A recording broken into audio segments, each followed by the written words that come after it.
Marami pa rin ang nagmamahal kay Dominic Roque at actually, ang kanyang mga fans ay sobrang active dahil itong nalalapit na kaarawan ni Dominic Roque ay mayroon pa silang fan games kung saan ang mga papremyo ay mga branded like Chanel at ito nga ay sponsor ng mga fans ni Dominic Roque. O diba, bongga? Tapos nga ang hiwalayan nila Bea Alonso at Dominic Roque at ang revelation ni Bea na hindi siya ang nakipaghiwalay ay natanggap naman ito agad-agad ng mga fans nila Bea at Dom. Actually, ang hilinga nila ay mag-heal at ang dalawa ay makatagpo ng kani-kaniyang partner na syempre magiging maayos ang kanilang buhay. Ganun pa man, kahit na nga ganito ang naging revelasyon ni Bea Alonso, ay hindi maikakaila na marami talagang nagmamahal kay Dominic Roque at Bea.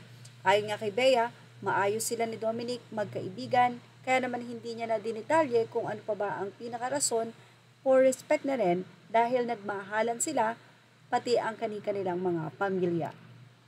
Dahil single na nga itong si Dominic Roque, hindi maiwasan ng mga fans na kiligin matapos nga na mag-like itong si Dominic sa photo ng kapuso star na si Andrea Torres.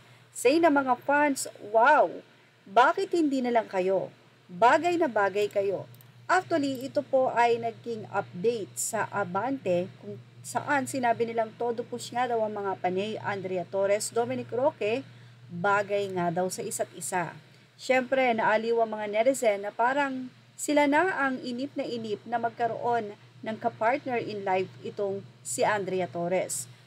Matagal-tagal na nga raw kasing bakante ang puso nito dahil ang huling boyfriend nga nito ay walang iba kundi si Derek Ramsey na ngayon ay masaya na sa piling ni Ellen Adarna.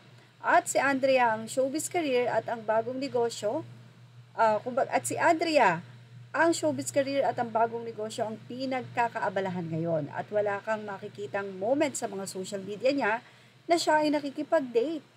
Yes, totoo naman po yun. Sayang daw ang ganda nitong si Andrea Torres kung matitenga lang.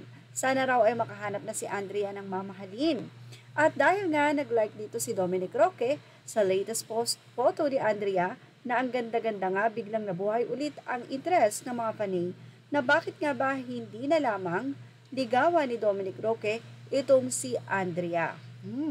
Say nila sana si Andrea na lang ang ligawan mo, Dominic. Well, nainaprobohan naman ng iba pa mga fans na ang sabi nga nila, parehong single at bagay na bagay nga raw ang mga itsura nila. Wish nila na magkaroon ng pagkakataon na magkaharap ang dalawa, magkakilanlan at yun na, magligawan at maging sila na nga. Grabe, sinang isa kaloka, hindi ba? Ang taba nga daw ng utak ng mga fans na dahil lang sa simpleng like ni Dominic, nagkaroon na nga ito ng beautiful love story. Aba, why not?